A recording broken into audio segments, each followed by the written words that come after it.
um episódio do Estúdio 016. Eu sou a Aline Fidelis, comandando aqui, gente, um bate-papo mais do que especial. Porque eu tô com uma profissional aqui, que por incrível que pareça, daqui a pouquinho vocês vão ver ela. Ela tem 27 anos de experiência na área da educação. Eu vou até ler aqui, ó. Ela fez uma transição para neuropsicopedagogia. É isso mesmo. E ela tem uma presença forte e marcante aí nas redes sociais. Seja muito bem-vinda, Gisele Tarla. Obrigada, Aline. E aí, tudo bem? Estou muito feliz hoje de ter recebido esse convite e poder passar um pouquinho aí da minha história, da minha experiência para vocês. A gente aqui do Estúdio 016, que está muito contente aqui de estar recebendo você. Uma professora português? Português e redação. Ai, que medo de errar aqui, gente, porque eu tenho os meus vícios, viu? Acho que todos temos, né? Todos temos. Isso não é pecado nenhum na linguagem oral. Né? Ainda mais aqui no interior. Ixi, porta, horta, toda. E os S's, de vez em quando, eu confesso pra você que eu mando alguns áudios que eu ouço e eu falo, meu Deus, parece que eu faltei de todas as aulas de português. Você engole aí, né, os S's. Isso mesmo. Também é uma marca de regionalismo. Também, assim, na linguagem oral não há grandes problemas. O que a gente não pode é passar isso pro papel. Eu sempre falo isso em sala de aula. Nossa, não, e eu falo aqui, olhando pra você, por quê? Eu conheço você das redes sociais, enfim, né? A gente tem um trabalho muito legal aqui em Ribeirão Preto, Sim, né? Divulgando muitas coisas na influência digital. Sim. Mas me conta, há 27 anos atrás aí, você escolheu como profissão Isso. a educação. Me conta aí um pouco dessa trajetória. Na verdade, Aline, eu falo assim que a profissão de professor, né, não somos nós que escolhemos, mas a profissão nos escolhe. Eu prestei outras áreas do conhecimento e, no final das contas, na hora de escolher, eu acabei cursando letras, né, com ênfase em português e inglês. Caí numa sala de crianças, dando aula de inglês, não foi minha praia, não gostei. Falei, gente, acho que é português mesmo que eu vou reinar. E foi. E aí comecei, logo de cara já peguei turmas assim, pré-vestibulandos e fui seguindo onde estou até hoje. Essa transição, né, para a neuropsicopedagogia que você falou no começo, ela está acontecendo, mas eu ainda permaneço em sala de aula. Você permanece? Permaneço. Preparo alunos para o Enem, para a FUVEST, Unicamp. Você lida com jovens, então? Jovens. Aliás, é a faixa etária que eu mais amo lidar. Gosto muito das crianças, só que as crianças, eu prefiro tratá-las em consultório, como eu faço com a neuro, porque demanda uma atenção maior. E os adolescentes, eu acho que eles nos mantêm jovens. Estar no meio deles é gratificante. É muito bom, então, né? É muito difícil falar assim, vou fazer uma transição e vou cortar essa coisa de dar aula. Não sei se vou conseguir completamente. Talvez a diminuição, mas não sei se consigo sair. Eu te entendo. Essa área da educação, quem gosta, quem ama, né, nasce para isso. Sim. Acaba levando isso para todos os campos da vida, né? Sim, não tem jeito. Como a gente estava conversando um pouquinho antes do episódio aqui, você acaba levando essa parte da educadora, da cuidadora, em todos os setores da sua vida. Em todos os setores. E me conta, assim, aonde que você despertou essa vontade de você se aprofundar na neuropsicopedagogia? O que aconteceu? Porque, assim, hoje, né, eu como uma mãe atípica, vejo dentro de uma sala de aula, a sala de aula do meu filho, são 8 crianças, 5 laudadas, 3 em investigação, e a sala tem 25 alunos, ou seja, é uma demanda muito grande, né? Você sentiu essa necessidade ou aconteceu algo para você? O que te levou para essa área? Na verdade, assim, há 6 anos eu resolvi cursar pedagogia. Então, eu já vinha com a minha carreira de professora de língua portuguesa e há 6 anos resolvi fazer a pedagogia. Fiz, me formei. Na verdade, me formei há 6 anos, né? Começou um pouco antes. Me formei e aí ficou, assim, aquele diploma guardado na gaveta, no sentido de que eu sabia que eu não sairia dos jovens para lecionar para os pequenos. Mas eu comecei a observar que os pequenos estavam subindo para o ensino fundamental 2 e ensino médio com algumas demandas que os professores especialistas não têm preparo. Então, o que eu quero dizer? Nós, quando a gente se forma em letras, ou matemática, ou química, ou física, para lecionar matéria especialista, nós não somos preparados para lidar com a neurodivergência. Nós somos preparados para lidar com o cérebro que funciona dentro do padrão, daquilo que a gente fala que é padrão, tá? E aí, em sala de aula, eu como professora de português e redação, na redação é onde eu consigo pegar os maiores problemas da neurodivergência. Então, desde o aluno que tem TDAH, não consegue focar, tem dificuldade para passar para o papel, uma letra muito difícil de entender, porque o cérebro dele funciona numa rapidez que a parte motora não acompanha. E aí, aqueles alunos que são, por exemplo, autista, por exemplo, suporte 1. Eu tenho alunos de autismo, com autismo suporte 1, que são verbais, e se você olha, você não fala que é uma criança laudada, só que leva tudo ao pé da letra, tem algumas estereotipias que você percebe no texto. Então, eu comecei a pensar, gente, eu preciso me aprofundar, até porque língua portuguesa é um carro-chefe. Sem língua portuguesa, o aluno não consegue fazer nada, porque ele precisa ler, precisa interpretar, precisa fazer, precisa escrever. Então, eu falei, eu vou precisar me aprofundar para ajudar os meus alunos. E, quem sabe, ajudar aqueles também fora da sala de aula. E aí, fui fazer uma pós de neuropsicopedagogia clínica. Finalizei uma também de psicologia da educação para entender todo esse funcionamento e comecei a fazer a transição. Então, primeiro comecei a observar com mais carinho esses alunos atípicos, porque é o que você falou, a gente tem suporte sim. Por exemplo, a escola em que eu trabalho, eles dão muitos cursos para nós, a rede proporciona isso, só que é um preparo que a gente está tendo de uns tempos para cá. Então, para 27 anos de profissão, por exemplo, no meu caso, é um tema que está sendo abordado muito recente, né? Então, assim, sempre teve essa coisa do aluno ter a necessidade de uma prova adaptada, sempre teve isso. Depois veio a lei, tirou os alunos de dentro das salas especiais, colocou os alunos em convivência com a sala comum. Só que a gente precisa de um suporte maior, porque a lei, ela prevê algo do tipo conviver, mas ela não está vendo a real necessidade que esse aluno tem em sala, que é como você comentou no caso do seu filho.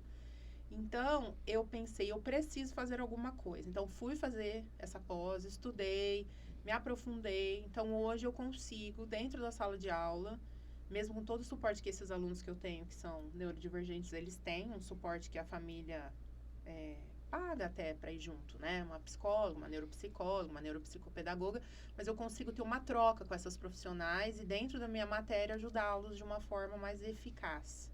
Então, essa foi a primeira questão que acendeu na minha cabeça. E a segunda foi, eu tô com 46 anos, vou fazer 47, Ai, né? gente, é mentira dela. É tudo mentira.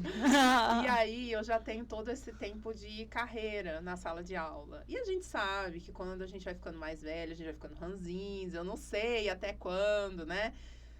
Eu vou conseguir manter o pique de sala de aula mesmo. Então, eu já pensando numa transição de carreira para daqui uns anos ainda. Mas pensar que depois que eu me aposentar como professora em sala de aula, eu continuar trabalhando, porque eu não sou mulher que consegue ficar em casa. Eu falo que eu vou ser aquela vovozinha de 80 anos, indo pra academia e atendendo criança. Alguma coisa eu vou ter que fazer. Gente, você ama o que você faz. Dá pra ver o brilho no teu olhar, assim. Amo. Quando você fala, é do coração. A gente sente que é do coração. E eu queria saber, assim, 27 anos de experiência. Eu te falei de uma demanda muito grande hoje, né, na escola do meu filho, né, que é o que foi me passado.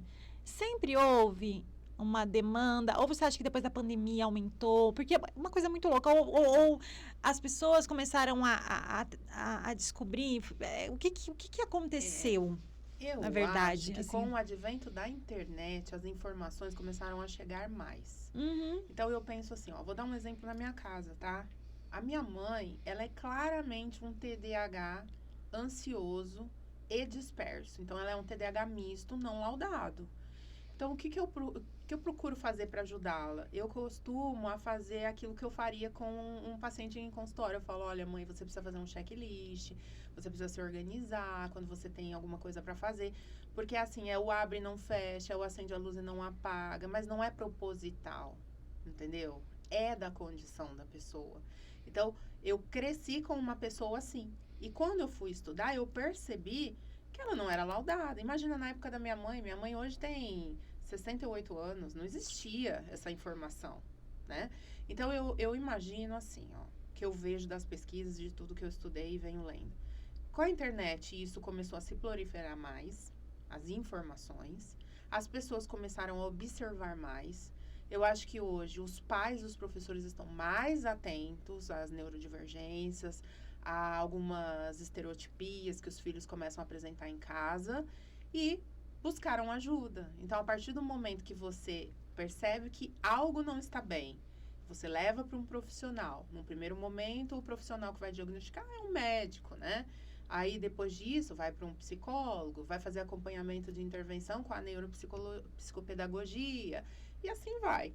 Então, eu acredito que a informação hoje foi o ponto-chave para que hoje a gente perceba que existe uma demanda muito grande. Mas não podemos deixar de lado que existem pesquisas a respeito, por exemplo, eu vou falar do autismo. Eu li recentemente uma pesquisa que eles estão verificando se não há algo relacionado até à alimentação, a corantes, a algo que foi consumido durante a gestação. Ou existem crianças que vão apresentar sintomas, algumas estereotipias um pouco mais velhas. Às vezes os pais acham que era apenas timidez e depois vai lá na adolescência fazer uma investigação e descobre que era um autismo de suporte 1. Quantos adultos hoje estão descobrindo que foram autistas a vida toda e sofreram para trabalhar, para lidar com pessoas? Então, assim, eu acredito que é isso, a informação e também outros estudos focados nessa situação das neurodivergências, que antes não tinha tanta demanda, né? É. Então, é mais ou menos isso. Hoje você atende em consultório. Também. Também. Isso. Tipo, você concilia a sala de escola. aula, Isso. contraturno. Porque na verdade eu atendimentos. trabalho em sala de aula apenas 3 dias na semana no período da manhã. Entendi. Então, nos demais dias, então 2 dias na semana, o dia todo, eu posso atender em consultório, né? Tendo a demanda, eu estou lá. E nos dias que eu estou no colégio, à tarde, eu estou em consultório. Ah, entendi. E é muito gostoso essa troca, porque você tá no mesmo ambiente educacional, se você for ver, porque você tá trabalhando com a educação, mas ali a educação é saúde, né? Então é uma outra área, um outro foco. Você tá nos dois ambientes, no Sim. clínico e ali na ativa, E né? na ativa. Junto com a experiência e vendo esse, né? Porque eu falo que é a evolução, né? Hoje essas crianças são totalmente tecnológicas. Totalmente. Tipo, de 27 anos pra cá, você pegou uma transição muito grande, Muito. né? Na época que eles ainda não tinham um dispositivo móvel na mão, um celular, um tablet, tinha acesso à internet, não tinham nada. Eu sei porque eu passei por tudo isso, né? Eu falo que eu sou analógica. Em muitas coisas ainda não sou digital, por incrível que pareça. Porque a gente trabalha com tecnologia, trabalha ali dentro de rede social, o pessoal pensa que a gente é master, que né? tá manjando de tudo. Não. Muita coisa a Bia faz pra mim, a Paty. Eu tenho aí um monte de gente pra me assessorar, Eduardo, que tá ali. Então, todo mundo vai me assessorando um pouco em tudo, né? Eu descobri a inteligência artificial tem pouquíssimo tempo. Meu filho me apresentou a inteligência artificial. Pois é, gente, que é isso? Faz tudo, né? Eu Tudo. criei até alguns vídeos de IA que estão lá no canal por enquanto, tá? Eu ainda não tirei. Então, quem quiser ver, muito legal. Eu fiz por diversão e achei super interessante aquilo, né? E eu falo, hoje em dia eles estão antenados em tudo, né? E aí eu queria entrando nesse meio digital, né? Vamos falar um pouquinho aí da Gitarla, né? Do Instagram. No Instagram. Menina, como que você caiu nisso? Eu falo, né, até na minha bio tá lá, né, a professora de português e neuropsicopedagoga que virou influencer. Bom, Instagram, na verdade, foi assim, foi uma situação que eu não busquei. Um belo dia, só para te contar a história, né? Eu tinha 50 quilos a mais do que você tá vendo aqui. Não sei se no Instagram você chegou a se lembrar, porque, como diz um amigo nosso do grupo lá, é outra pessoa, é outro CPF. É outro CPF. Então, eu fui convidada por uma agência de São Paulo, via telefone, que havia visto umas imagens minhas num outro Instagram que eu tinha, que foi hackeado, né? E me chamou para fazer algumas fotos para um catálogo de roupas plus size. Aí eu fui para São Paulo, entrei nessa agência, fiz esse catálogo e dali a agência me orientou que eu precisava ter uma vida mais ativa no Instagram, na rede social. Por quê? Eles precisavam criar um portfólio para poder vender minha imagem além daquele catálogo. Ok, falei, tudo bem. Então, vamos fazer. Eles me orientaram, olha, faz assim, muda isso, põe essas fotos, tal, faz uns videozinhos, tal. Beleza, cheguei em Ribeirão, fiz. Menina, naquela semana eu tinha o quê? Uns 1.600 seguidores, mas porque, assim, eu já dou aula há muitos anos, era uma maioria alunos, né? E aí, de repente, bum, 5.000 seguidores. Falei, gente, de onde tá aparecendo esse povo? E aí, daí um pouco, 7.000 seguidores. Daí, na outra semana, 10.000 seguidores. E aquilo, eu comecei a ficar feliz com aquilo. Eu falei, vou fazer um engajamento disso, tal. E eu estava passando por um processo de saúde mental um pouco delicado. Eu vinha tratando de síndrome do pânico, um processo um pouco depressivo, estava com burnout. Então, assim, várias questões aí. E aí, o Instagram, ele veio meio que como uma cura. Então, era um momento de eu me divertir. Vou fazer transição de look. Aí, minha filha me ajudava. Pegava roupa, tudo muito caseiro, sabe? E aí o negócio foi andando. De repente, eu fui apresentada para o grupo Top Influencer.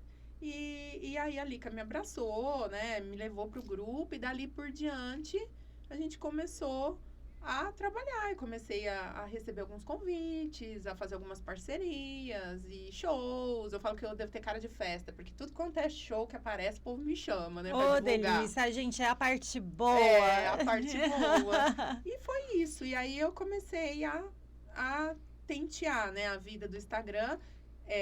Se eu falar pra você que eu vivo 100% para o Instagram e do Instagram, é mentira, né? Eu tenho toda essa minha parte profissional, que eu sou muito dedicada. Mas eu sempre tiro ali, depois que eu encerrei meu expediente na educação, eu tiro lá 2, 3 horas no dia para dar uma mexida, olhar, ver o que pode melhorar, o que eu posso fazer. E vou fazendo a coisa acontecer conforme vai aparecendo aí as demandas. Eu já quero criar conteúdos aí junto com você, viu? Vamos lá.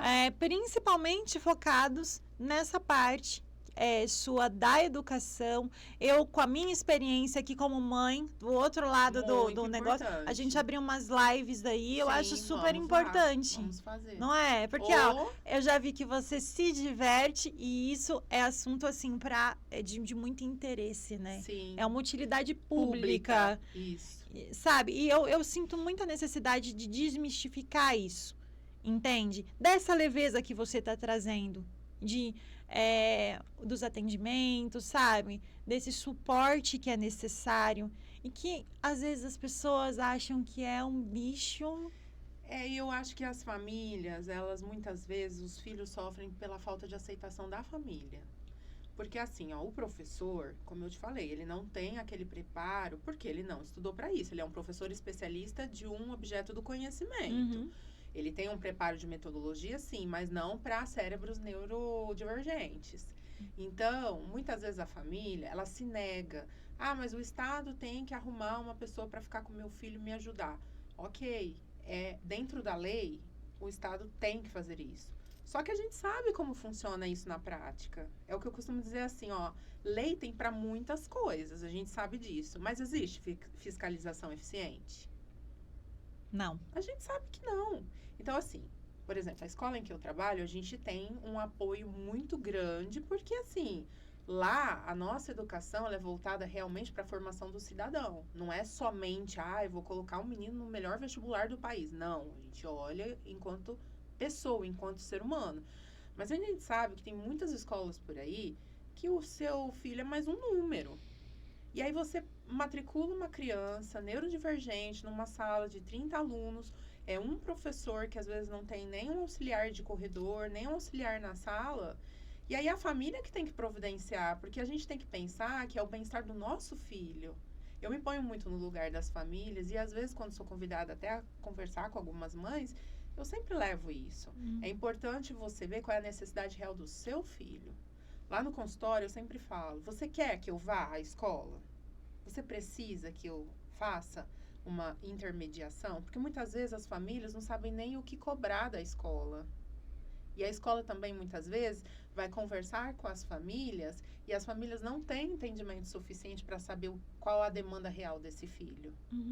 Porque você recebe um laudo. Por exemplo, você levou seu filho, recebeu um laudo. Quando você recebeu esse laudo, eu virei entrevistadora agora, foi fácil para você entender tudo o que você precisava fazer?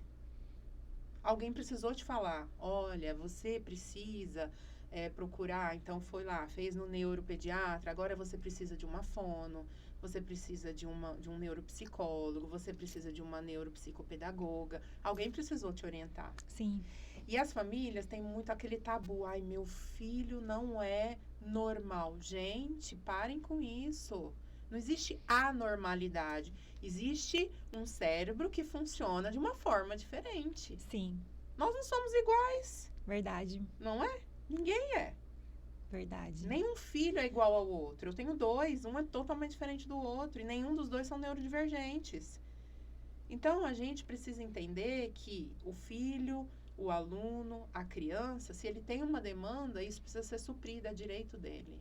Para que ele se torne um adulto possivelmente independente e que consiga viver sem você um dia.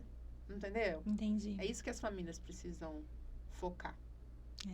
E eu falo, né, hoje em dia a gente tem tantas informações, né, a gente busca, uma busca que você faz, você consegue ter lógico, tem informações que elas vêm, assim, meio divergentes, mas tem muita informação. Muita. E eu acho uma grande ignorância, assim, você não aceitar, porque a partir do momento que você não aceita, você não consegue ajudar o seu próprio filho. Isso. Né? Eu falo assim, né, que nem você falou, cada filho é de um jeito, eu tenho 3 filhos, né? E 2, um tem TDAH, né? A Bia, ela tem 16 anos, é uma menina muito esperta e tudo, ela sempre me ajudou muito. E o Luca, né, agora com autismo. Então eu falo assim, eu tenho os extremos, eu tenho tenho todas as experiências em casa. E eu sempre busquei ajudá-los, entende? Eu vi o Luca falava, tem algo diferente, sabe? Mas diferente.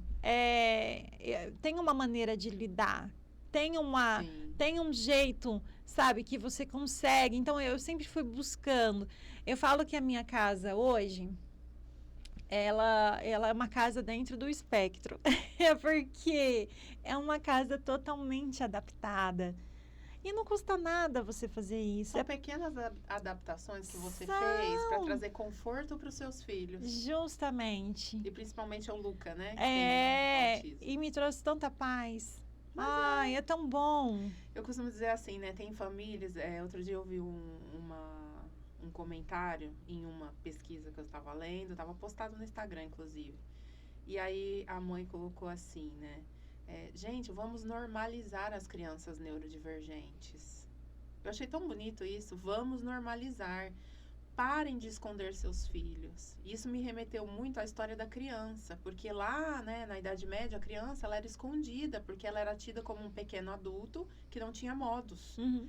Então, Hoje, gente, em pleno século XXI, vamos normalizar a neurodivergência, mas vamos tratá-la. Porque o que me deixa muito assustada são famílias que não normalizam, não aceitam, não buscam o tratamento, o atendimento e acreditam que a escola é que deva ser responsável por isso. E não é.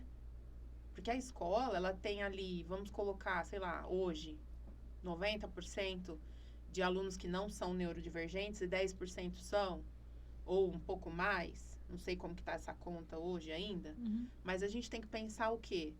Que a escola, ela vai se adaptando, mas as famílias precisam colaborar e aceitar. Porque eu acho que tudo que a gente tem, quando a gente aceita, já fica mais leve, né? É verdade. Tudo fica mais leve. É o que você falou, você adaptou a casa pro espectro. Ficou mais leve a vivência? Muito. Mais confortável? Nossa, e eu sou assim super feliz com esse estilo de vida que eu adaptei para ele e acabei trazendo para mim de muito mais tranquilidade, de respeitar o meu tempo, sabe? Porque muitas das vezes a gente faz as coisas para agradar os outros e a gente não se agrada em nada. Exatamente. O autista, ele é autêntico, então deu o tempo dele. Hoje eu aprendi isso. Acabou. Deu o meu tempo? Tchau. Fui. Próxima, sabe? Fica mais prático. Não que você não sinta, não é isso que eu quero dizer. Mas você acaba sendo mais prático, Sim. né? Eu ontem fui a um evento de festa Dia das Crianças, né? Com ele. E eu já fui no tempo dele. Então, eu já sabia que no tempo dele eu iria. E eu respeitei isso e foi ótimo. Eu falei, ele se divertiu, eu me diverti. Na hora que eu vi que ele se agitou, ó, peguei ele, saí. É porque o cérebro deles cansam mais rápido. Cansam. É muita informação para eles. Então, a gente precisa realmente entender. Eu acho que isso que você faz é fantástico. Entender o tempo do seu filho e respeitar isso. Eu conheço famílias... já atendi alguns pacientes que uma das questões da família era: minha família é muito festeira. Aos finais de semana nós vamos à casa dos avós e aí o meu filho não quer participar muito tempo com os primos. Tá, e o que o seu filho quer fazer? Ele almoça, ele fica um pouquinho lá com os primos na sala, depois ele quer se esconder no quarto da minha mãe. E você? Eu vou lá tirá-lo. Falei, tá errado. Porque naquele momento já deu para ele. A interação social dele esgotou ali. Então, para que você vai lá tirar seu filho do quarto da sua mãe, que ele quer ficar quieto olhando... Porque eu falei, o que ele fica fazendo? Ele vai pra tela, alguma coisa? Não, diz que ele fica um tempo olhando pro teto. Ele tá se regulando. Ele tá se regulando, é o jeito dele de se regular. Tem gente que vai correr, tem gente que vai gritar, tem gente que vai balançar. Ele vai olhar pro teto. Eu falei, você precisa respeitar o seu filho. Nesse momento, você deixa que ele vai ter o tempo dele de se regular e quando você for embora, você vai levar uma criança que tá tranquila, que não vai ter uma crise dentro do carro. Mas aí os primos, os meus irmãos, falei, eu vou falar uma coisa aqui, porque eu sou muito autêntica nos atendimentos, como eu sou também em reunião de pais. Eu sou advogada dos alunos e dos meus pacientes. Ponto. É o que é. Falei, olha, quem importa? Seus irmãos, os seus sobrinhos ou o seu filho? É a pergunta que fica. E aí, mais outra. Pergunta aos seus irmãos quem são os adultos da relação. Gente, a família inteira sabe que ele é um espectro autista. Suporte 1. Só que ele tá cansado, ele não quer interagir, não quer mais conversar. Aí ele chega pro primo e fala, pra mim já deu, não quero mais conversar, tá? Tchau. E sai. É falta de educação? Não, não é. É da característica dele. Se ele não for aceito dentro da família, onde ele vai ser? Justamente. Não é? Isso tem que ser respeitado, não é? Tem que ser respeitado. Totalmente. E, enfim, é uma situação que eu ouvindo aqui, vendo, parece que eu imagino a cena, né? É uma coisa porque você assim... vivencia. né? Então, pra você é muito vivo isso. É muito vivo e é muito vivo e dói, assim. No meu coração dói. E eu falo assim, você estava contando para mim que nem hoje a gente tem mais acesso, tem mais estudo e tudo mais. Mas você falou que eu vou tocar nesse assunto, nem sei se eu deveria, tá? Que você foi criada por uma mulher incrível, que você acredita que tem aí um TDAH. Você falou, Misto. gente, conta aí das coisas. É tipo, abrir Da minha geladeira, Olha, desde que eu sou menina, ela sempre teve aquele hábito de deixar tudo para a última hora. Uhum. E eu sou uma pessoa que eu sou muito pragmática, muito organizada. E eu tenho, assim, uma vigilância de horário, de agenda, sempre, desde criança. Então, ia lá, eu tinha uma tarefa para fazer, precisava comprar uma cartolina. Então, eu não era aquela criança que chegava 8 horas da noite no domingo, na hora do Fantástico, mãe, preciso de uma cartolina. Não, a cartolina era para segunda, e eu, na quarta-feira da semana anterior, eu já avisava. Olha, eu preciso de uma cartolina, porque eu tenho que apresentar um trabalho na segunda. Essa cartolina não chegava na quinta, essa cartolina não chegava na sexta. Eu entrava em pânico e falava pro meu pai, eu preciso de uma cartolina. Ela falava assim pra mim, você me pediu? Eu não lembro. E era jovem, minha mãe, né? Ela não foi sempre uma senhora de 68 anos. E aí, isso são pequenas coisas que ao longo dos anos foram me chamando a atenção. Eu pensava, gente, não é possível uma pessoa ser desse jeito. Deixa tudo pra última hora. Ia pra um casamento, a família inteira já sabia a roupa que ia, tal. O casamento era no sábado, 10 horas da manhã, ela tava no shopping vendo a roupa ainda. A minha já estava pronta, porque mesmo eu sendo adolescente, eu já dava um jeito de ir com ela ou com meu pai, eu ficava infernizando até comprar esse raio dessa roupa. E ela, depois eu vejo, eu vou com aquela. Ou então ela comprava a roupa e ia vestir, não quero mais essa.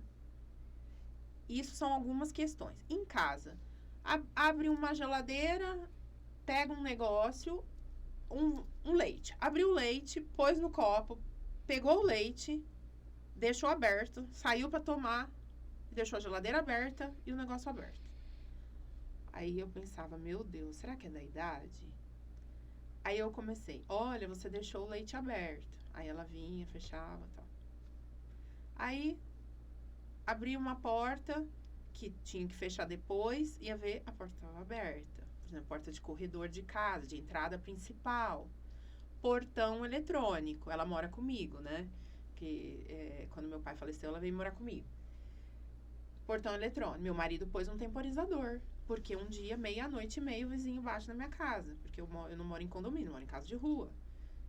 Gisele, seu portão tá aberto. Ela abria o portão e não fechava. Sabe? De tirar o carro da garagem, deixar lá fora e não... Isso são traços de TDAH. Sim, aí, tipo assim, pensei, meu Deus, será que é início de Alzheimer, demência, alguma coisa? Não, mas ela é muito sempre esperta. Foi. Mas eu comecei a pensar, sempre foi, são muitas questões. E às vezes eu começo a fazer umas perguntas pra ela meio chaves, assim, que são tipo, como se eu fosse fazer um teste. Eu falei, eu não vou fazer um teste com ela, porque acho que ela nem vai topar.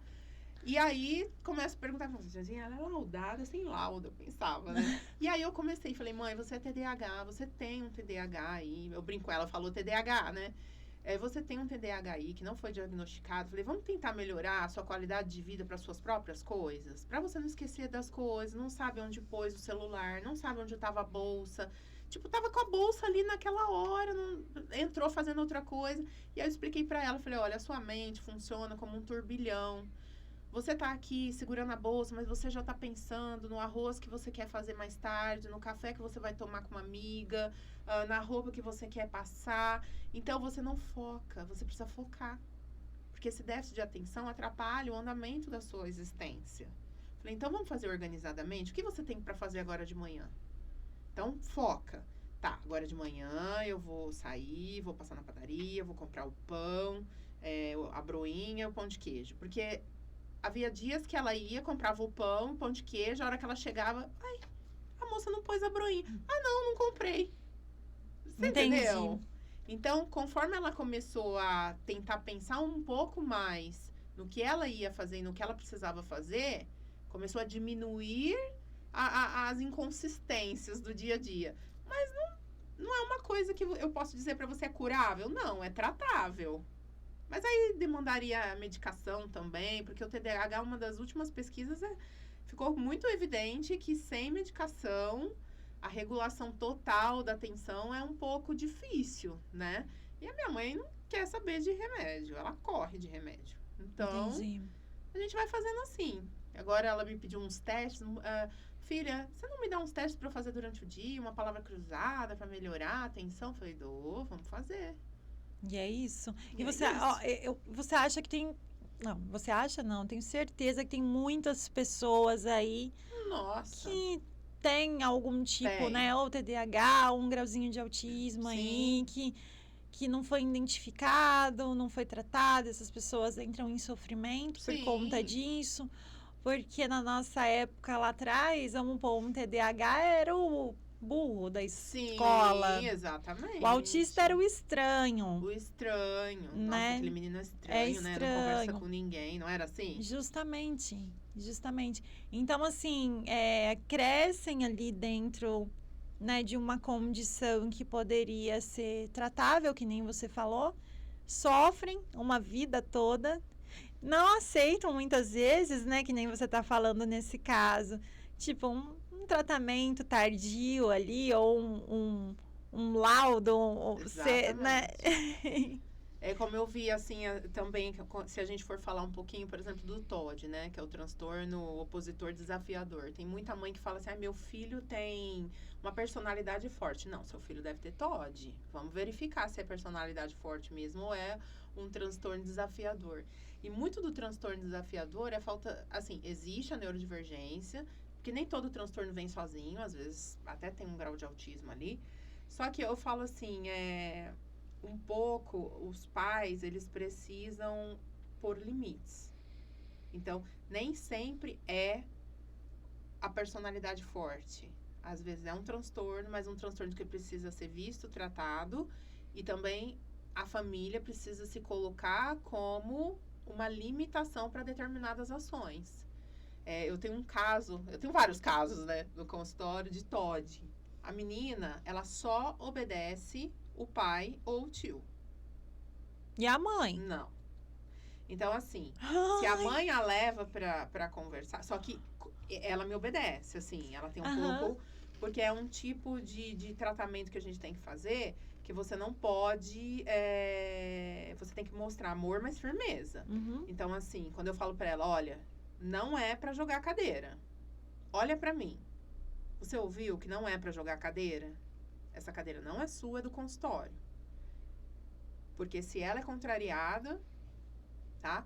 Então, em casa, muitas vezes a mãe vem. Ai, porque ela quebrou minha mesa de vidro. E o meu marido não estava em casa. Quer dizer, o salvador da pátria, dos ataques de raiva dela, não estava em casa. Mas a mãe precisa aprender a lidar. Porque é filha dela. Ela não pode entregar tudo para esse pai, né? Então, eu falo assim, tem muita informação.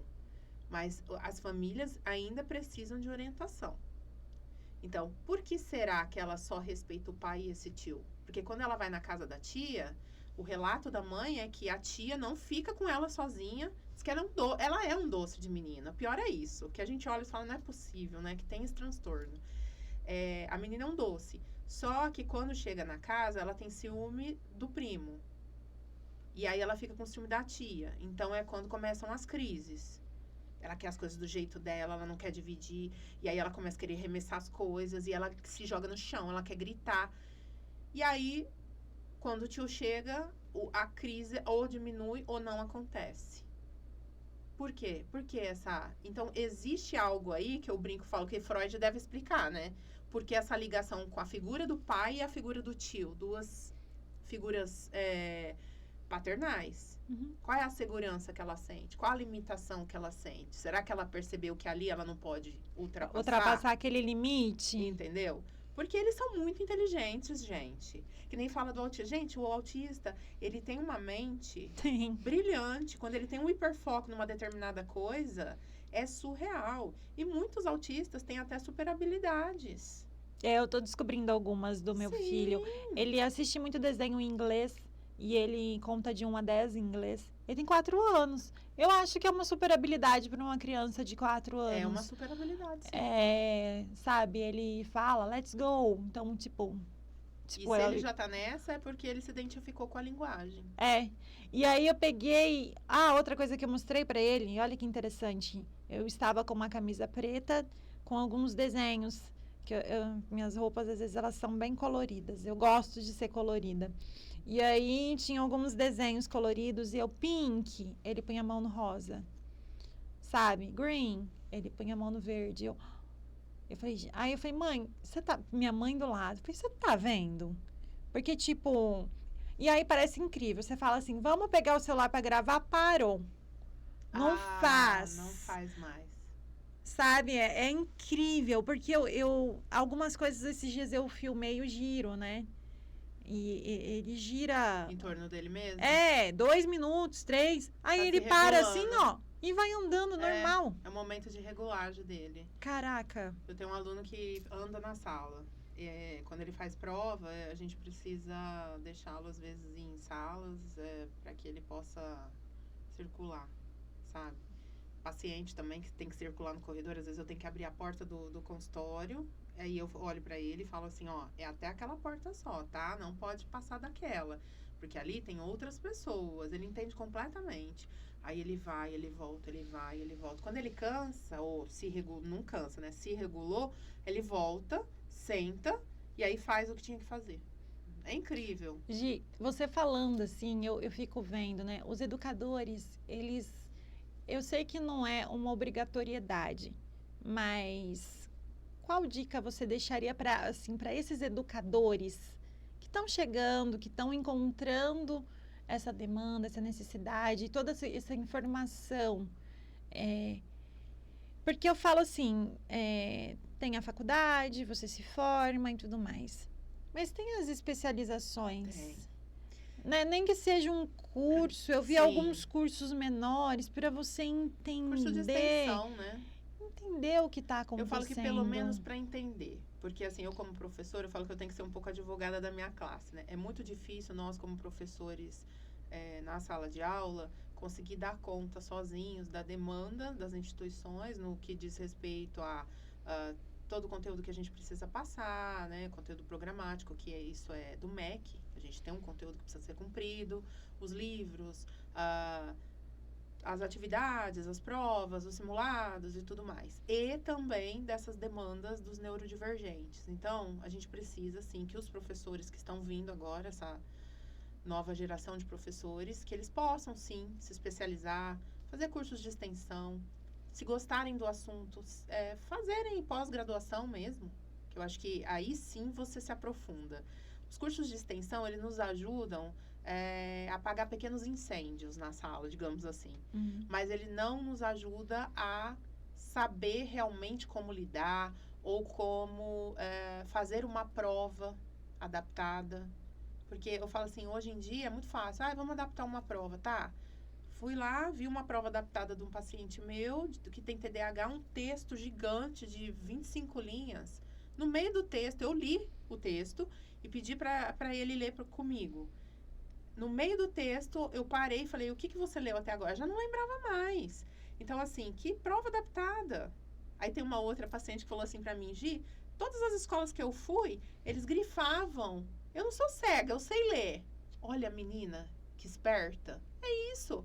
Não adianta você fazer uma coisa que não é especial para aquela pessoa, que precisa daquilo. Então, voltando à questão, estudar, fazer uma pós, se especializar e aí ver. Olha, o mercado é esse. Cada vez mais nós vamos ter crianças neurodivergentes convivendo com os demais. A lei é essa. Até que isso se modifique, se modificar em algum momento novamente, que muitos falam que vai ser um retrocesso, eu acho que talvez o retrocesso seria se não convivesse com os demais. Na minha visão como educadora, eu vou ser linchada no que eu vou te falar agora, mas eu acho que eu tenho certeza que a convivência ela deve existir sim em sala de aula, mas se a instituição ou a família não tem condições de bancar um especialista junto com esse professor ali na sala de aula, seria melhor que tivessem salas somente com especialistas para aquelas crianças, porque elas sofreriam bem menos. Porque quem está sofrendo é o neurodivergente, não são os demais. É isso que eu vejo. É verdade. Quem sofre é o neurodivergente, não é o outro. Porque o outro, sabe o que eles fazem? Bate o sinal, eles saem correndo, eles vão para o intervalo. E o neurodivergente muitas vezes fica sentado, nem percebeu que bateu o sinal. E aí você tem que ir lá. E muitas vezes o professor tem que ir para outra sala, nem vai ter Nem tempo de viu. fazer isso.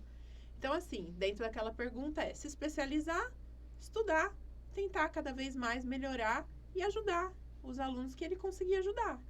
E vamos cobrar do governo também, né? Mudanças aí nessa política educacional.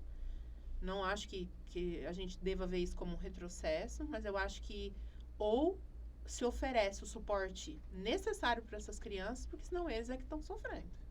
Eu vejo assim. É isso mesmo. E eles é que estão sofrendo. E eu vejo em consultório, né? A agonia deles. Tem uma que chora porque fez a prova, foi conversar, o coordenador disse que a prova era adaptada, mas aí ela foi ver a prova não era, estava igual a do colega, ela não conseguiu acabar. É um problema, entendeu? É a adaptação real que a gente quer. Então, vamos reformar essa educação aí, que não tá bom, não. É isso mesmo. Não é? Precisa de muitos ajustes, precisa de muita coisa a ser feita. Muita coisa já foi atendida, mas falta muito ainda, não é? Falta muito. Falta. E quem sofre são eles, né? São os que realmente precisam de todo o suporte. É verdade. Gi, eu teria, assim, inúmeros assuntos a mais aqui para conversar com você. Já te fiz um convite, já vou te deixar outro aqui. Super aceito.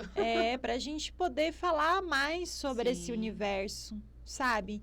A gente abordar os temas, Isso. TDAH, sabe? O TOD, que é para mim, assim, eu não sei nada Do TOD. sobre TOD, né? E acredito que muitas pessoas que estão assistindo também, inclusive, no final, quando vocês assistirem esse vídeo, vocês podem deixar nos comentários, né? Alguma sugestão aí para a gente estar abordando numa próxima conversa, né? Eu gostaria, né? Já estou chegando aqui na nossa reta final, que você falasse aonde o pessoal te encontra, suas redes sociais, né? Ou como que o pessoal faz para te seguir e ver sua movimentação aí como influenciadora, como educadora, como mulher, mãe. Bom, eu tenho 2 redes sociais, né? Uma já é bem engajada, que é a de lifestyle, a vida como ela é. Eu falo que é a vida de Nelson Rodrigues. Essa é a Gi Tarlá. Se você digitar @Gisele Tarlá, já vai aparecer. Lá você encontra os meus treinos na academia, a minha transição da bariátrica para esse corpo que eu tô hoje, o que eu como, onde eu vou, o motociclismo, que também é uma coisa na minha vida. Olha, gente, a gente tem muito assunto para falar com ela. Então, essa é uma. E aí tem a rede social pequenininha, que está engatinhando, que é a do consultório, que é @mente.letras. Que ali eu coloco um pouquinho do dia a dia no consultório, nos stories. E tem algumas pequenas postagens lá, um pouquinho sobre autismo, um pouquinho sobre TDAH, alguns cortes de alguns médicos que são muito renomados nessa área. E é isso. Ai, Gi, nosso bate-papo aqui rendeu tanto que, assim, eu não Gostei vejo a hora bastante. de te receber aqui de novo, porque é um assunto... Eu falo, educação... Não esgota, né? Não esgota. É uma coisa que eu gosto de falar, por ser mãe, enfim, por ter as minhas preocupações e hoje ter essa maternidade também atípica. Sim. E querer ter, assim, adquirir o máximo de conhecimento para ajudar meu filho, e não só meu filho, como outras mães, que a gente tem uma rede, né? Eu falo que a partir do você entra num universo. Então, eu tô em grupos, enfim, onde eu vejo, converso e falo com muitas mães, em terapias. Então, a gente se encontra, se reúne, enquanto os filhos estão lá, a gente está ali trocando ideias sobre o que a gente pode fazer e como melhorar. E ter profissionais como você para trocar essa ideia, sabe? E mostrar para a gente aqui o outro lado da moeda, de uma forma que seja esclarecedora, de uma forma que passe toda essa leveza e todo esse amor que a gente vê como profissional que você tem. Eu falo que eu tenho muitos filhos do coração. Nossa, um monte, né? Um monte. E assim, não tem como eu dizer para você assim. É incrível que eu olho, às vezes, um profissional. Eu tô andando no shopping, eu vejo andando, eu falo, esse menino foi meu aluno. E é incrível como eles ainda se lembram de mim. Eu falo que isso é a planta, né? Que a gente colhe depois da semeadura de uma vida na educação. É É isso. incrível. Essa troca, ela não tem preço, né? Não. É uma coisa... Dinheiro nenhum paga. É uma riqueza que dinheiro nenhum paga. Dinheiro nenhum paga. Gi, foi um prazer receber você aqui. Prazer foi meu. Prazer foi nosso aqui do Estúdio 016. Gente, esse episódio, ele foi um episódio, assim, muito especial, né? Para nós que somos mães, entender e compreender aí o valor de uma profissional como agir. Então, assim, ela deixou as redes sociais dela, eu vou deixar aqui anexado nos comentários aqui na nossa descrição, na verdade. Gostaria de agradecer para você que está aqui no nosso episódio, já convidar você para poder estar assistindo o próximo episódio aqui do Estúdio 016. Se você ainda não é inscrito no canal, inscreva-se agora, ative o sininho, deixe seu comentário, deixe o seu like, que é super importante para a gente. Gi, mais uma vez, obrigada. Eu que agradeço o convite e sempre que precisar de mim, estarei aqui. Ah, com certeza, eu vou te chamar. Gente, um beijo. Tchau, gente. Até a próxima.